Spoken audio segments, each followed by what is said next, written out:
Nehemiyas, ika-11 kabanata. At ang mga prinsipe ng bayan ay nagsitahan sa Jerusalem. Ang nalabi naman sa bayan ay nangagsapalaran upang mangagdala ng isa sa bawat 10 na magsisitahan sa Jerusalem na bayang banal at 9 na bahagi sa ibang mga bayan. At pinagpala ng bayan ang lahat na lalaki na nagsihandog na kusa na magsisitahan sa Jerusalem. Ang mga ito nga ang mga pinuno sa lalawigan na nagsitahan sa Jerusalem. Ngunit sa bayan ng Huda ay tumahan bawat isa sa kanyang pag-aari sa kanilang mga bayan. Sa makatwid bagay ang Israel, ang mga saserdote, ang mga Libita, at ang mga Netineo, at ang mga anak ng mga lingkod ni Salomon. At sa Jerusalem ay nagsitahan ang ilan sa mga anak ni Huda, at sa mga anak ni Benjamin. Sa mga anak ni Huda, si Atayas na anak ni Uzzias, na anak ni Zacarias, na anak ni Amarias, na anak ni Sepatias, na anak ni Mahalalel, sa mga anak ni Fares. At si Maasiyas na anak ni Baruch, na anak ni Kolhoze, na anak ni Hazaias, na anak ni Adayas, na anak ni Hoyarib, na anak ni Zacarias, na anak ng Silonita. Ang lahat ng mga anak ni Fares na nagsitahan sa Jerusalem ay 468 na mga matapang na lalaki. At ang mga ito ang mga anak ni Benjamin, si Salu na anak ni Mesulam, na anak ni Howed, na anak ni Pedayas, na anak ni Kolayas, na anak ni Maaseyas, na anak ni Itiel, na anak ni Hesaya. At sumusunod sa kanya si Gabay, si Salai, na 923, at si Joel na anak ni Zikri ay kanilang tagapamahala, at si Jehudas na anak ni Senua ay ikalawa sa bayan. Sa mga saserdote, si Hedayas na anak ni Hoyarib, si Hakim, si Serayas na anak ni Hilkias, na anak ni Mesulam, na anak ni Sadok, na anak ni Merayot, na anak ni Ahitub, na pinuno sa bahay ng Diyos. At ang kanilang mga kapatid na nagsigawa ng gawain sa bahay, 822.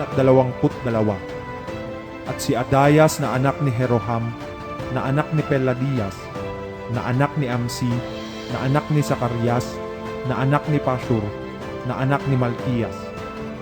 At ang kanyang mga kapatid na mga pinuno sa mga sangbahayan ng mga magulang, 242.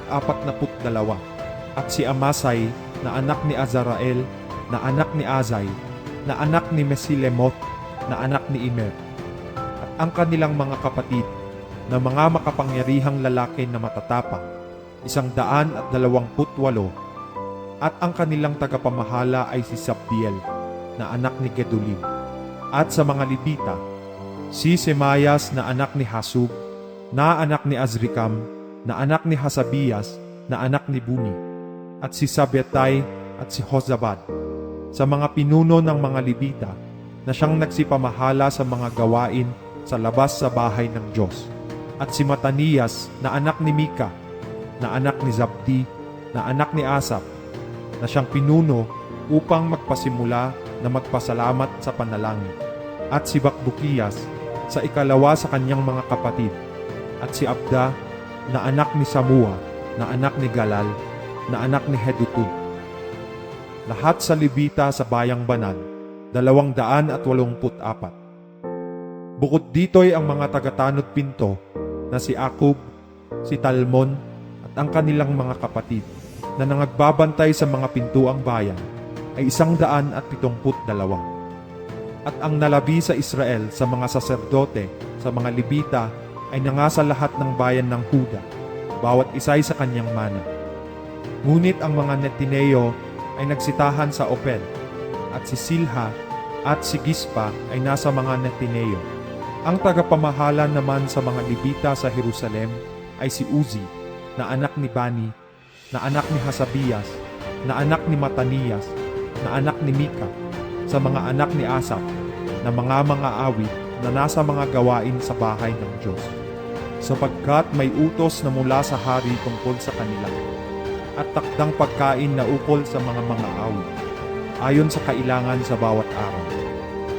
at si Petahías na anak ni Mesezabel sa mga anak ni Zerah na anak ni Huda ay nasa kapangyarihan ng hari sa lahat ng bagay na tungkol sa bayan. At tungkol sa mga nayon, pati ng kanilang mga bukid, ang ilan sa mga anak ni Huda ay nagsitahan sa Kiriat Arba. At sa mga nayon ni Yaon, at sa Dibon at sa mga nayon ni Yaon, at sa Hekabziel at sa mga nayon ni Yaon, at sa Hesua at sa Molada at sa Bethpelet, at sa Hasarsual at sa Beerseba at sa mga nayon ni Yaon, at sa Siklag at sa Mekona at sa mga nayon ni Yaon, at sa Enrimon at sa Sorea at sa Harmut, sa Zanoa, sa Adulam at sa mga nayon ni Yaon, sa Lakis at sa mga parang ni Yaon, sa Azeka at sa mga nayon ni Yaon. Gayon sila nagsihantong mula sa Beerseba hanggang sa libis ni Hinnom. Ang mga anak ni Benjamin naman ay nagsitahan mula sa Geba hanggang sa Mikmas at sa Aya, at sa Bethel at sa mga nayon ni Yaon, at sa Anathoth, sa Nob, sa Anania, sa Hasor, sa Rama, sa Githaim, sa Hadid, sa Sebuim, sa Nebalat, sa Lod at sa Ono na libis ng mga manggagawa. At sa mga Libita ay ang ibang mga bahagi sa Huda na pumisan sa Benjamin.